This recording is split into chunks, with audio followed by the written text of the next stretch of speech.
different methods of making it. Like different countries soak the beans in hot water, some soak it in cold water, some like remove the on chickpeas, they have kind of that like Like, coating.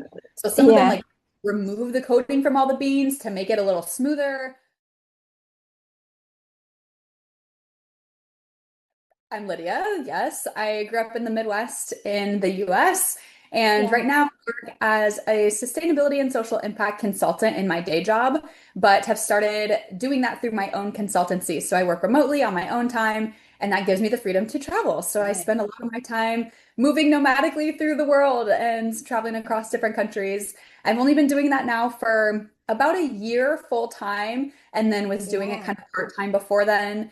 I recently went to grad school to get my MBA and a Master of Global Affairs. And the Master of Global Affairs is actually like really, I think, what triggered the bug to travel a little bit more in me. Once you start learning about some of the like geopolitics and things of the world, I was so fascinated to actually go there and see it in person and learn more about the history and meet the people.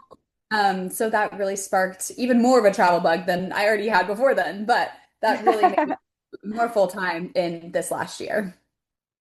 Love it. Congratulations. I didn't know about that, the MBA and all of Thank you. this. Yeah. Congrats. That's amazing. That's Yeah, it was amazing. a really great experience. I loved it. Yeah.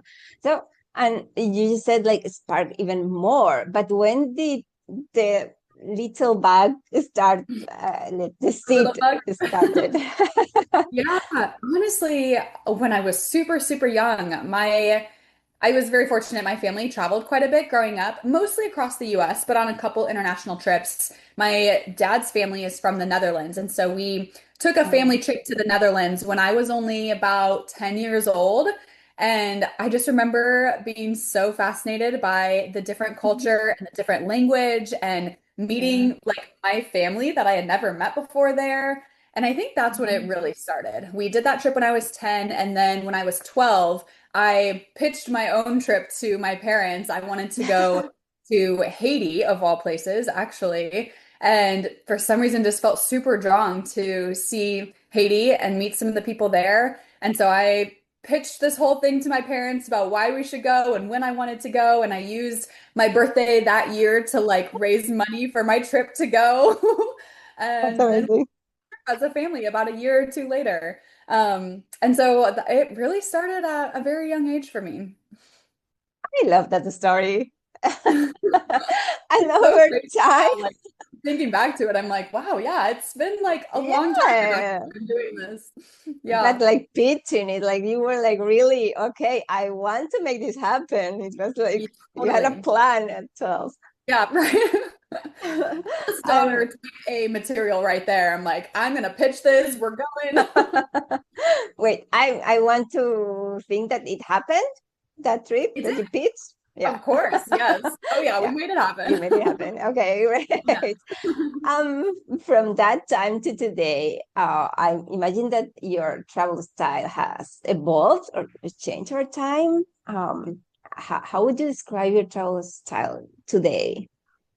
Yeah, it has and it hasn't. I would say the maybe the reason or the purpose behind some of the travel decisions I make has changed, but how I Mhm. travel has been pretty consistent. We always, as a family, I'm the oldest of five, so we would travel with a big family. So we always were like budget travelers. We were gonna stay in like a cheap cabin all together. We were gonna buy the groceries and like cook the meals ourselves. And that's just kind of been how my family traveled as I was growing up. And so I Yeah. took a lot of those same sort of travel habits, I guess, with me when I started traveling on my own. At first, it was absolutely to save money. It was like, I'm going to travel as cheap as I can so I can go to as many places as possible. Yeah. And then through my own education and travel journey, I started realizing that sometimes those experiences were actually better than like the luxury travel experiences and the Yeah. resorts and the all-inclusive this and that. And that I actually really loved like staying in local places and Yeah. eating at local restaurants, and they were often cheaper and had a better experience for me. So then it was like, oh, maybe this is actually what I want to do just out of my personal interest. And then further along in my education, realized that that's also generally better for the local communities and that the money, when you're putting it back into local people and local businesses, that it's better for the communities there and it keeps the money in True. circulation. And so now it's actually a very like purpose-driven decision for me. And I try to think more consciously about making those decisions, not just budget-wise and like personal experience-wise, but for the people in the communities that I'm visiting too. I love it. And I think that you are also traveling alone now or always in Most group. of the time, or maybe not most, probably about 50% of the time. So oftentimes I'll start a trip alone or do part of a trip alone, and then we'll like Yeah. meet up with a friend for a couple of Yeah. weeks and then finish it on my own or something like that.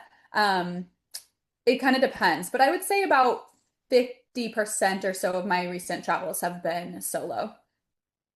Yeah, I mean, like I travel like when I was young, not that much, but a little, but always with my parents. Then I got married and traveled with someone. So when I started solo traveling, it was like a huge change for me. It was like, Sure. whoa. Yeah. Oh, that first solo trip, I remember every moment because it was so transformational. You're making this every decision on your own. You get to do exactly what you want whenever you want, and the freedom of that was Yes, amazing.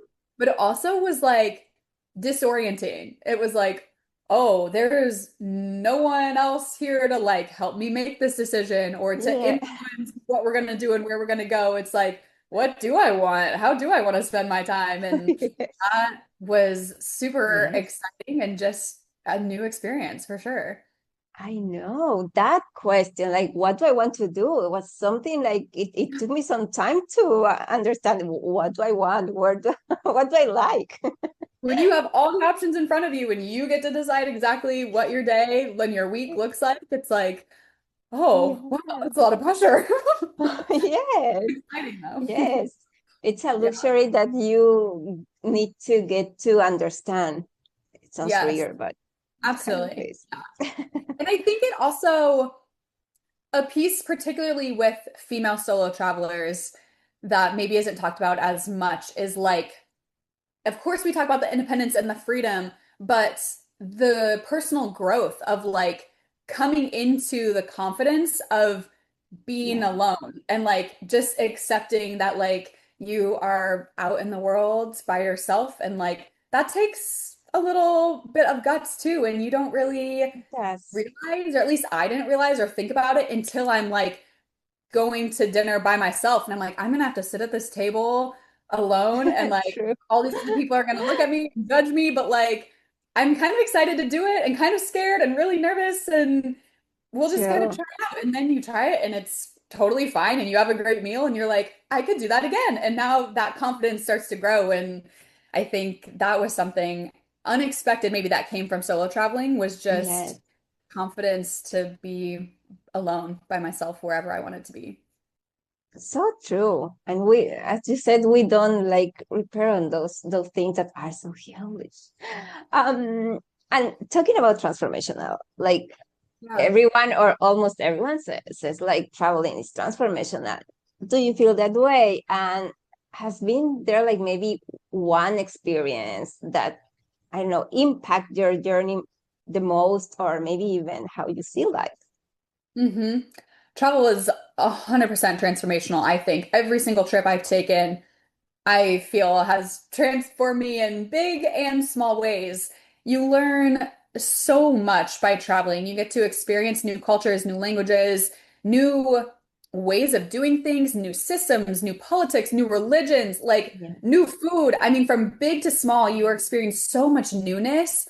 And I think Yes. that really opens your mind to new possibilities in the world. When you see something done differently, you're now kind of questioning what you knew as like truth or what you believed to be the only way to do something or the only system that works. It's like, no, there's actually so many other possibilities out there that are working Yes. really well in different countries for different people.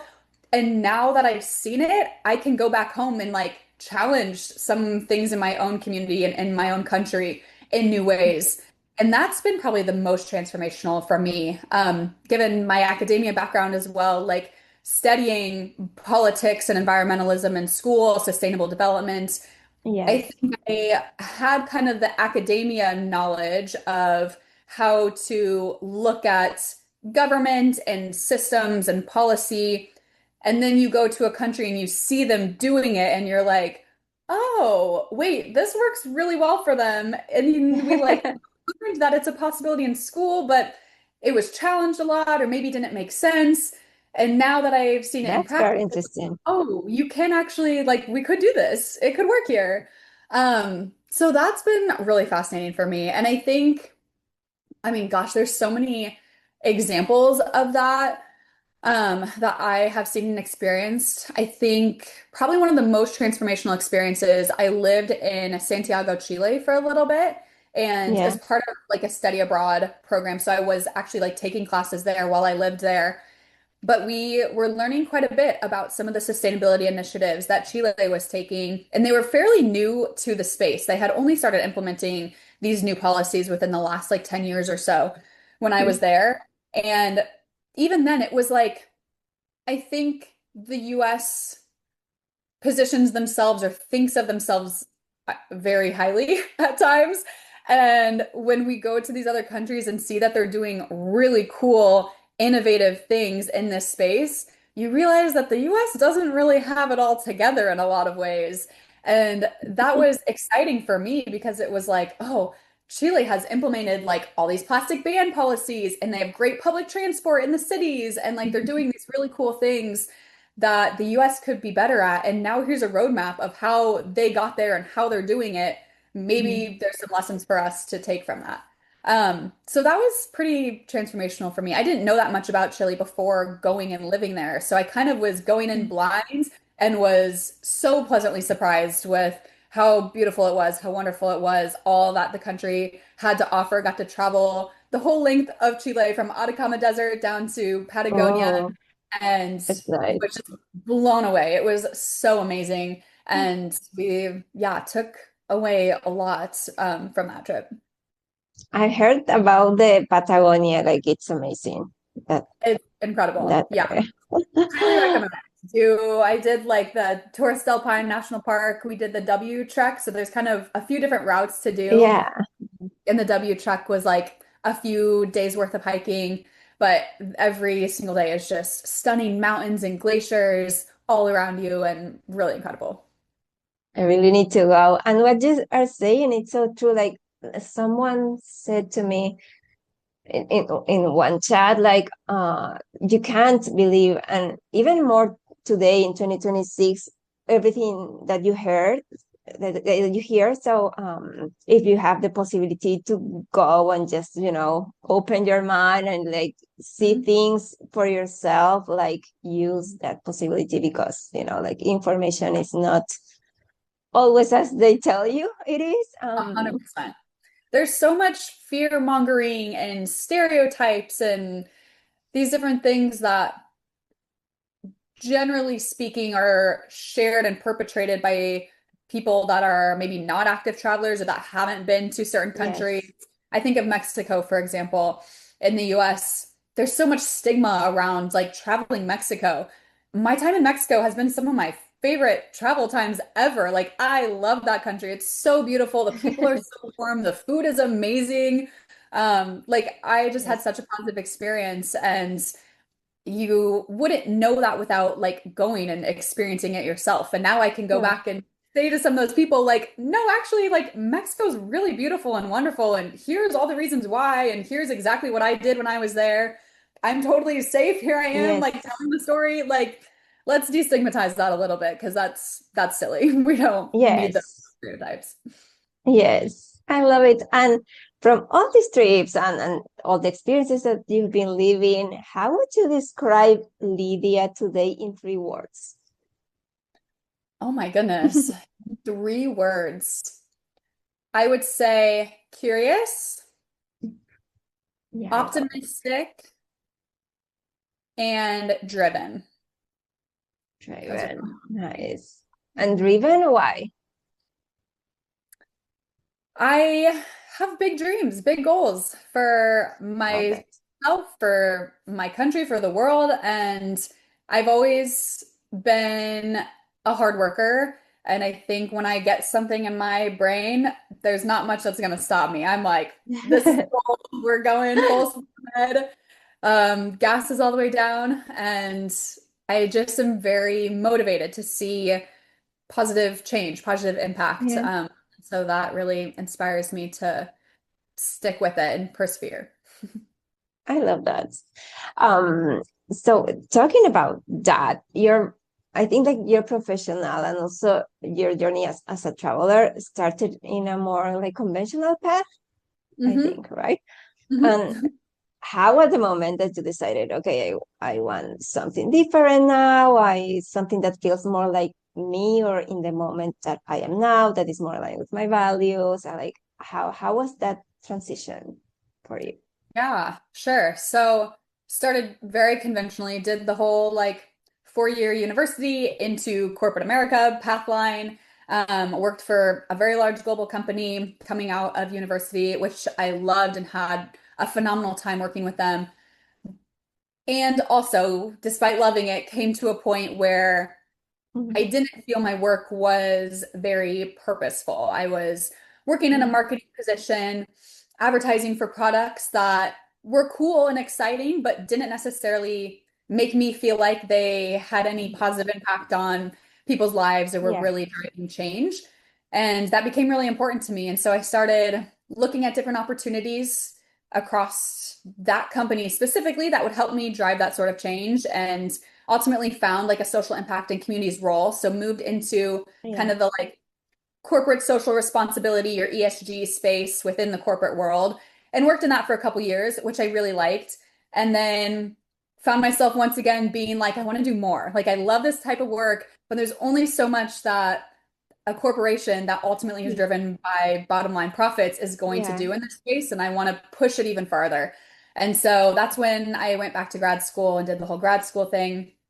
And from there, I've always been very entrepreneurial, which is funny. Like I didn't realize it necessarily, but when I think back across kind of the red thread through my life, I've always been starting things and creating things. Like that's just been something I love to do. As a child, I Yeah. was like starting random businesses and selling things to like my family members. And in high school, I like built an app and had Oh this like wow. whole app for our athletic department at school. And like just creating something new from scratch has always been really cool and exciting for me. Yeah. And in grad school, I really decided, like, I think I'm an entrepreneur. Like, I feel like I'm looking across this corporate America space and even like the nonprofit or public sector space. And like, Yeah. I'm just not as excited by going into a job created or not created for me, but like into a job that's already created. I want to build my Yeah. own thing. And so that's what I did and started my first company at the start of grad school and kind of used it as like a side hustle while I was in school to make some money. And that Yeah. was my social impact and sustainability consulting. And then after doing that a couple years, decided that I want to do more and I'm going to build something new. So that's where we're at now. I'm in the process of building something new and really have just felt like creating there's kind of two parts. One is creating and bringing something into the world that I think can create a positive impact is Yeah. something exciting to me. And then the second piece is building a work environment that is suited for me, my brain, my work style, but also that Yes. I hope someday we're not at the point where we're like hiring employees yet, but someday when I think about Yeah. growing a team, I get really excited about the idea of like building a really cool, productive work culture that is healthy and thinks about work-life balance and thinks about family and like goes against some of the traditional American corporate Yes. stereotypes. Like I really want to prove that you can be successful and not work 80 hours a week. That like there are other ways and taking care of your employees is crucial in doing that. So that's the other piece that really gets me excited about like building my own thing. I love that. And you're so right in everything. First of all, like you picked your first trip at 12, so you definitely have like entrepreneurial base in you. Yes, that's right. That too. You're right. Yeah. Yeah. You are ready for Shark Tank to pitch. Um, If you know someone, call them up. we're going Yeah. to tag them in the reeler. Yes. There we go. I love it. Yeah. But I love what you're saying. Like sometimes we just spend, I think, I don't know, like so much time feeling that safetyness in a place that is not maybe aligned with us anymore. And it takes like courage to just decide, like, okay, you know what, this is not working. This is not Sure. me anymore. I need to do something else, something that really makes an impact, or like I feel like I'm like, putting my purpose into the world. So I think that's Yeah. amazing.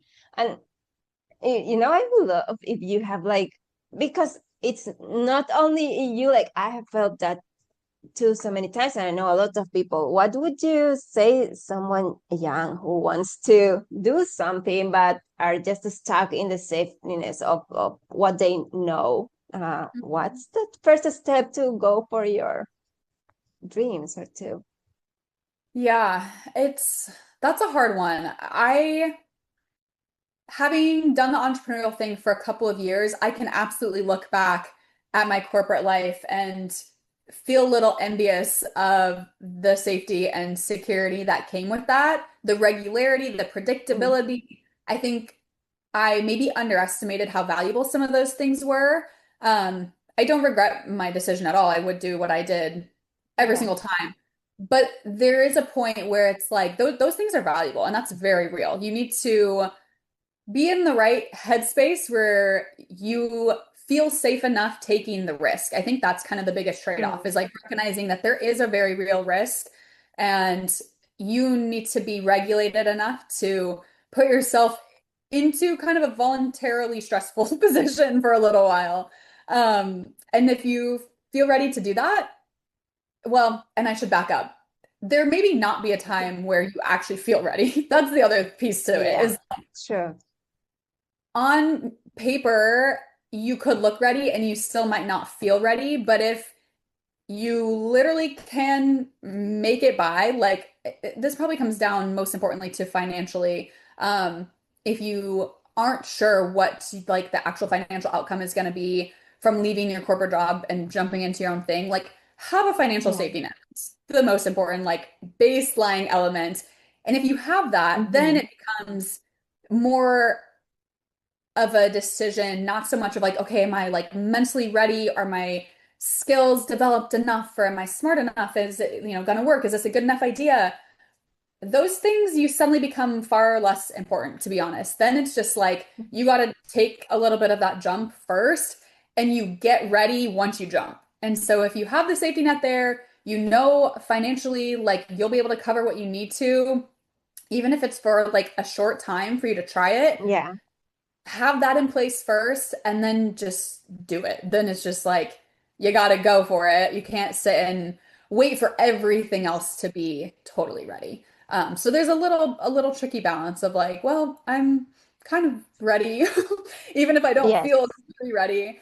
And that's where the risk-taking piece comes into play, and ultimately where the True. reward is too, if you are willing to take the risk.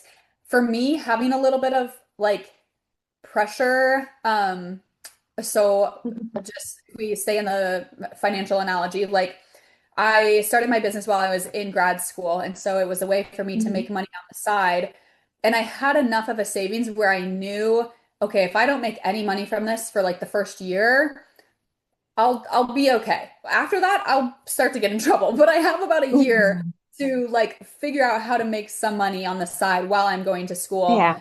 And having that timeline in my head was like, okay, I that gives me like some more self-motivation to figure it out in that time. And then B, the security that I needed to make the decision that it was the right time and it was the right decision for me to go for it.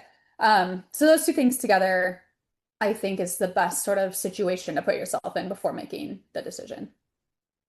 I love it. Yes. Like I guess that I mean, um, there are different ways, but I like how what you said. Like, feel if you don't feel like that sense of I am going to be good at somehow, at least for that short period, that also you auto sabotage yourself. I feel like so it's I think it's nice what to say, like have at least like this safety net for at least a short period, right? So it Yeah. gives you time to explore your your ideas and your And mess up, projects. really. I mean, it gives you room to fail because that's ultimately what entrepreneurship is. It's like just failing over and over and over until you figure out what doesn't fail anymore. And so you have Yeah, to like have the room to fail. You have to have the mental capacity to fail. You have to have the emotional availability to fail. And some of yeah, those things at least I wasn't thinking about when I first made the decision.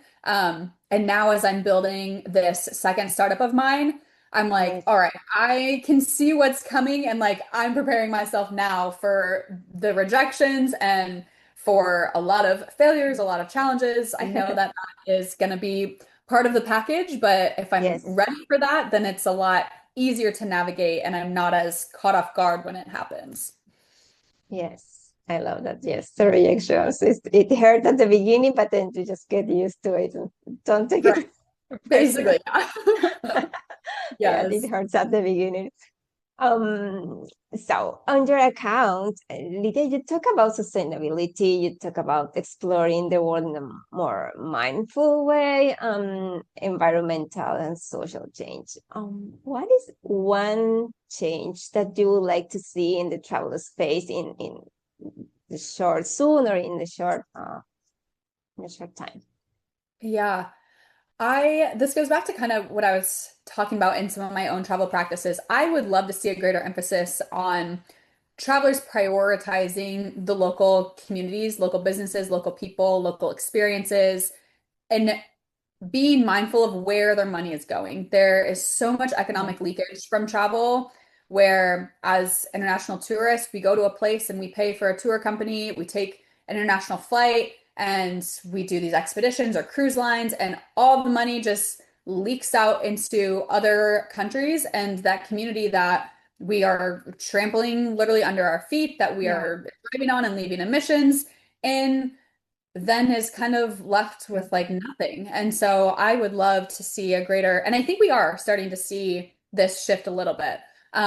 But it's slow and it takes a lot of education for travelers to be aware of, it and does. it takes resources to know how to find these sorts of businesses and communities. Um, and that I think is coming. I really do think there is more of those resources becoming available. It's becoming a little bit more talked about in the travel space. And It that would is. be my hope is that that becomes just kind of common knowledge that that's just what you do. You travel to a place and you give the money to the people that are there in the Yes. communities rather than to international organizations. Yes, yes, true. I love it. Yes, I think that we're seeing a bit more, but it's something that is definitely going to take time, as you said, like Yeah. to build slowly. This question is to know a bit more about Lydia in your trips. Okay. So are you a traveler who like try different foods from the place, different dishes, or do you stay with the flavors that you already know and don't try anything?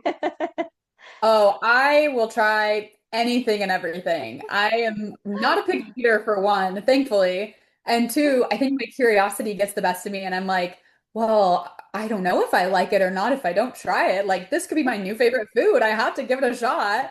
So I try everything. And have you discovered like one food or one dish that you say like, oh wow, I was not expecting this? Hmm, that's a good question. I would have to think about that. I would say You've been in my Peru recently, so. I was in Peru recently, although don't tell them I don't love Peruvian food. Oh Okay, really? it's not my favorite. Um, it's yeah, it was all right. It was more than all right. It was good. but I wouldn't say I would like go out of my way to get it again or Okay, okay. it here. But I would say, and I kind of knew that this was gonna be probably my favorite, but I love Middle Eastern food. Lebanese, Israeli, like Yeah, Turkish. And I, let's see, I was traveling around the region now how long ago was that? 3 years ago, I think. Um, and one of my favorite dishes ever is hummus. And we tried several different hummus dishes across the region, and each region has kind of its own like way of making it and its own flair on hummus. And yeah. I learned this before going there, and so that I like set out to try hummus from the region, and then actually getting to try it and experiencing all the different flavors of it and learning how it's made. I've just fell in love even more, and now I'm like obsessed with it. I am like there, like I still that is like one of my favorite foods, and was absolutely just soaking it all up, getting to try so many different kinds of it. I like it. I like hummus as well. I didn't know that there were like different types of hummus. Oh yeah, different like there's all these different methods on how they make it, and of course a competition of like whose is the best and it yeah, where it's like most popular and some of those things. But That's it's so interesting. interesting. Yeah. Yeah, you shared the other day that you are building Hey Meli with a friend. Hmm. And I just would love to hear what the project is about and how did you get inspired to create this platform? Yes. Oh, I'm so excited for this question because I'm so excited about the project and building this. So Yes, we are building a company called Hey Meli, and we are ultimately going to be I should say, I should preface this with saying this is the current vision. This might change, it might evolve, but yes, right now, the hope is that we will build a gamified app to teach travelers about the cultural nuances of different countries before they go and visit. And so, if you think about how a traveler might spend a little bit of time learning the language, they're going to spend a little bit of time planning the trip and getting to know like the map and the geographic area. But we rarely spend time actually understanding some of the cultural practices the like nonverbal communication styles, dining etiquette, tipping etiquette, some behavioral norms or business practices if you're traveling for business. And so we really want to create a space where travelers can be more mindful and respectful of those cultural differences. And we started this project just this past fall, I would say is when we like really got into it. This is a friend of mine from grad school, and her and I actually traveled across South America for a couple months together. And that's where the idea originated, was because we were going to these different countries. Both her and I travel individually a lot too. So we had some of our own experiences in different cultures, and then we were traveling yeah. together with different cultures and had a couple moments where you're just like, "Oh, I wish like I would have been better prepared in this situation, or I wish like we're sitting down at the restaurant and I knew whether or not tipping was going to be appropriate, or we're invited into someone's home and I wish I knew whether or not to like leave my shoes at the door or leave my shoes on or to take the tea or not take the tea. Like there's so many of these little nuances, Yeah. and as someone that wants to be respectful to other people in these communities that I'm unfamiliar with, it was really important to me to try to know some of those differences. And I didn't feel like there was a good resource to provide that. You know, it takes a lot of like just quick Google Yeah. searches, and the information is really Yeah. and all over the place. So we want to build that resource for people to use. I love that. And is it going to be like a community or independence or not? We don't It'll know be yet. more so a learning tool. So we picture it as like a super interactive gamified experience. If you've ever used like a Duolingo type of app where you're earning points, you can build like a streak for how many days you get on, you advance to different levels. We kind of picture it like that. So community based in the sense that you could join with your friends and like Yeah. compete against friends in trying to get as many points as Yeah. possible, that sort of thing, follow each other's progress day by day. There'll be a little bit of that. We've also considered some community forums where there is like local community validation of the cultural things you're learning. And so having like community forums where you learn the material And then there's a Yeah. space for travelers and local community members to kind of verify, like, this was my share, like, this was my experience Yes. when I traveled, and this is how, like, I applied some of these practices I learned, or I learned this in the app, and then when I went there, someone actually said that this wasn't how they did things, and this region has its own practice. So having a little bit of the community sharing opportunity built in, I think will be Yes, super nice. important as well. So we're in the process of building, we're calling it like an alpha version right now because it's not a Yes. full functional beta, but we are building out the alpha. We have our social media pages if you want to follow along with our journey as we build Yes. it out. HeyMeli.co. And we are like honestly just trying to figure it out right now.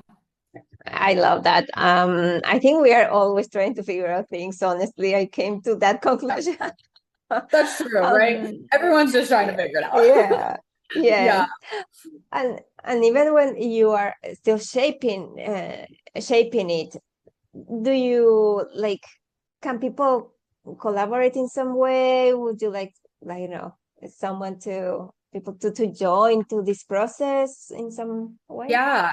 So right now you can't actually download the app, but we are absolutely looking for local community experts. We want to start recruiting some folks, particularly across Central and South America. I should also preface, we Yeah. want the app is going to have a focus on Latin American countries from the start before we expand to other regions. Okay. So we're particularly looking for folks from those countries that are willing to share about their own cultural practices and serve as the local country expert is what we're calling them. And then we also are looking for folks to be ambassadors for the program. So if you're interested in being an ambassador, absolutely follow the Instagram or TikTok and reach out to us on there because as we get going and we do have a workable That's beta, amazing. we want these ambassadors to be some of the first ones that get access to try it out and provide feedback. We want this definitely to be built alongside these different Yes. communities to ensure that like it feels very authentic and genuine to their lived experience. Yes. I love that. Yes. Yeah. I hope a lot of people see this and joins as ambassadors.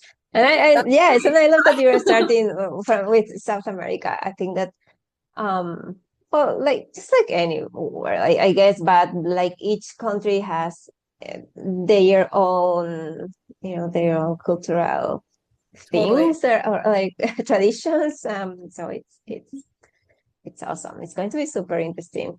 I'm Yeah. curious to We're very see excited. the product already working, and of course I'm Yeah. going to be following.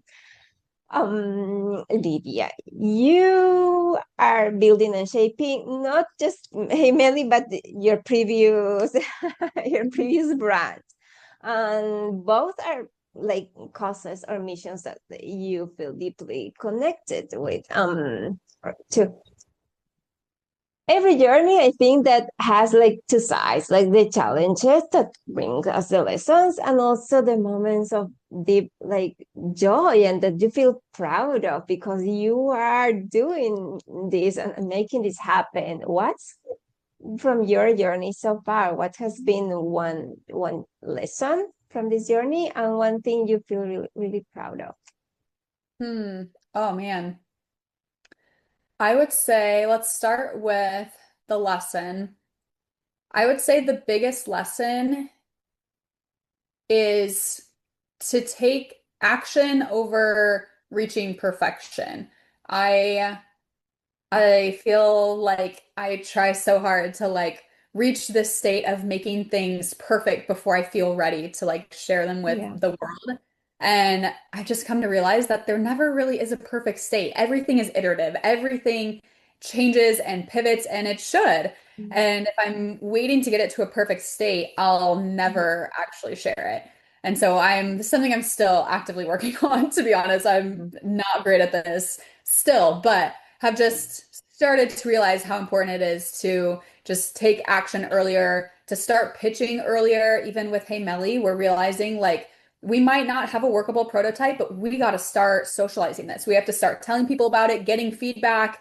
We have to start sharing the idea with Yes. potential investors to gauge interest. There's just a lot that you can do. I mean, everything you have to do basically before you feel like it's officially ready. Um, And that's sometimes a hard pill to swallow because you want it, of course, to be as good as it possibly can. And in my eyes, there's always room for improvement.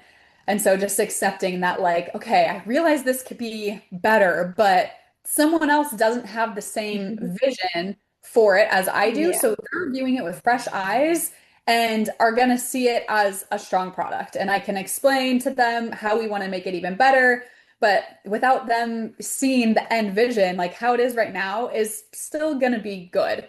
And trying to understand that and accept that is challenging. So that would be probably the biggest Yeah. lesson I am still learning to this day. And as far as a win goes, there's a few really key moments that I think stand out for me. One was probably securing my largest client to date. This happened a year and a half ago, probably. I secured a multinational corporation client Wow. from a recommendation. Someone else that I had worked with that put in a recommendation for my work, and this client Amazing. reached out and was on a short timeline and was like, "Yep, this looks good. Let's work together." Like, send over the That's amazing. SOW, and I felt so inadequate and was like so much experiencing this imposter syndrome of like, do I have capacity to like take on this type of client? Am I ready for this type of client? I'm still fairly new to this space. Like I'm also learning so much about it still. And it was a beautiful experience. There was a lot of learning, of course, on both sides, but I think I had to reassure myself that like I still had far more experience and expertise in the area than they did. And so even though I was comparing myself to other experts and thinking like, oh, Mm. these people have been in the space for 10 or 15 years, like they would be better suited for this.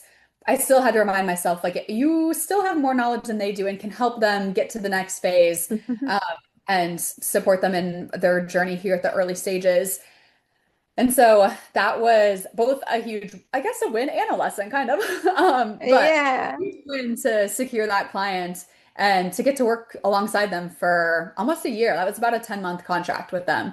So that was super Wow. and very, Wow. Well, congratulations. It's been a while now, but congratulations. yeah. That's Thank you. huge.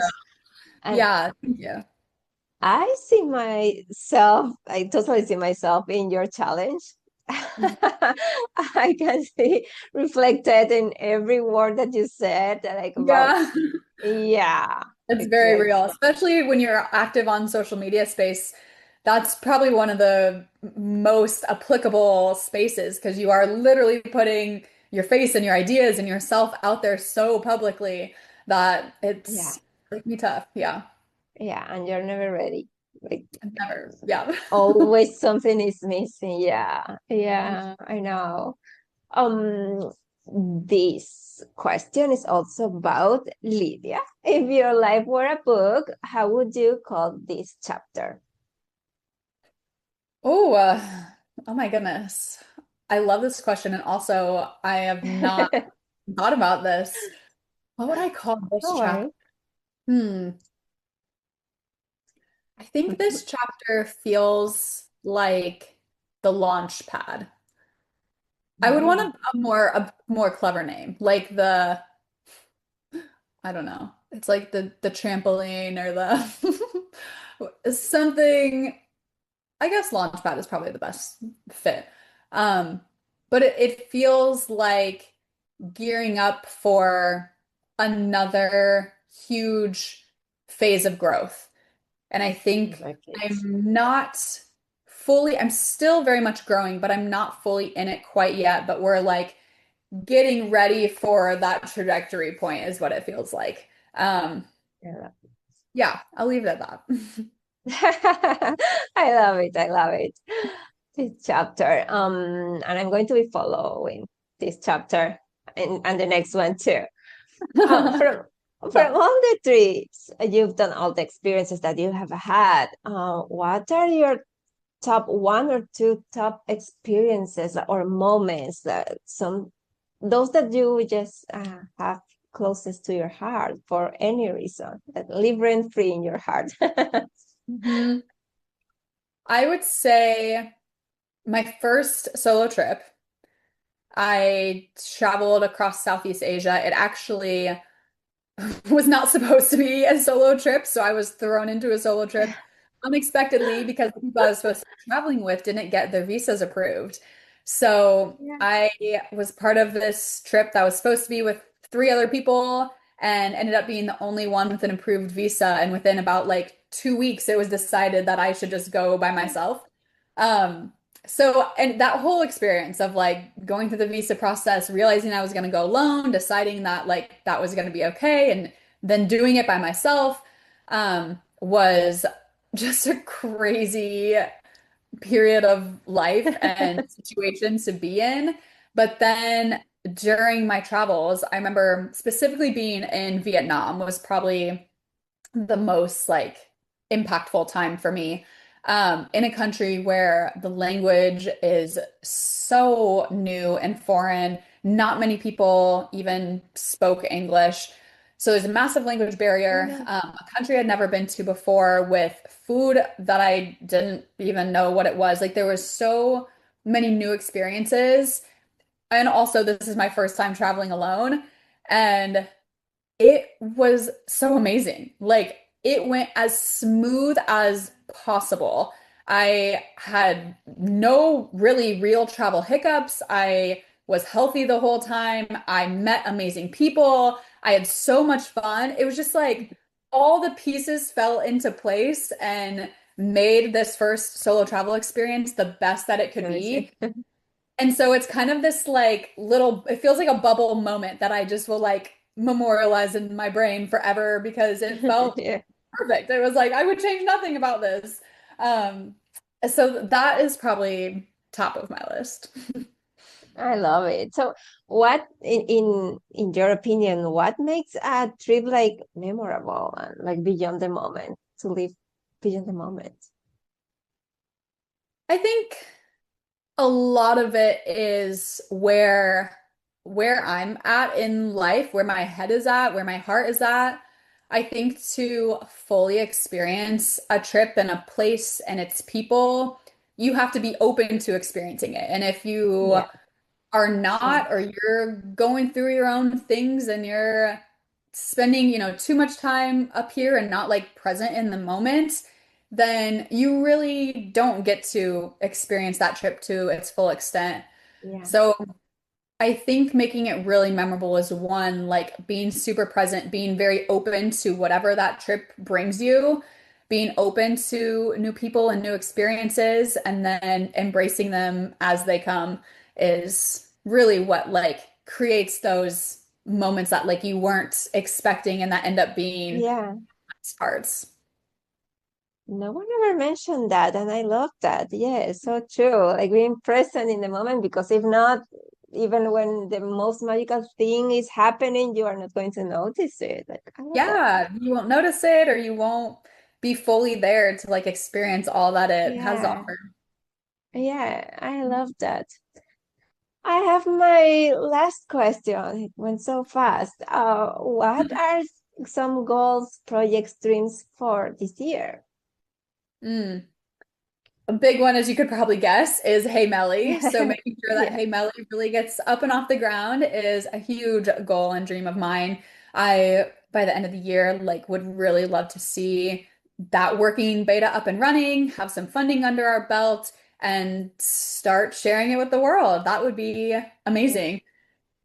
I would also say, I am spending the next few months like staying pretty planted, not traveling nomadically nearly as much. And Okay. so come the end of the year, I'm actually planning for 2027 to be another nomadic year. And I'm starting to plan like where I want to go and how much time I want to spend in different countries. So another dream of mine is to like make the most of being present where I'm going to be for the next few months and planning and super epic, amazing 2027 to travel all over. Yeah, So that I love is that. another thing that's coming for me. I love that. I love it.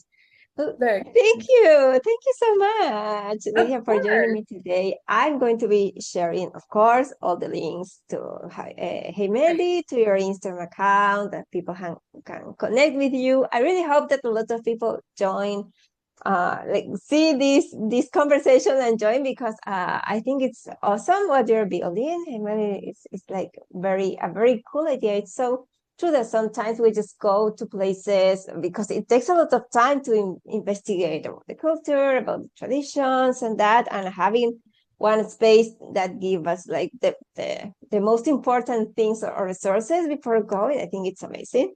I think it's Thank a you. very cool idea. And yeah, Yeah. yeah. We would love to have you as an early tester. So please Yes, be please. in touch. Yes, please. Well, Yeah. thank you so much. Thank you. Appreciate it. This was so much fun. Yeah.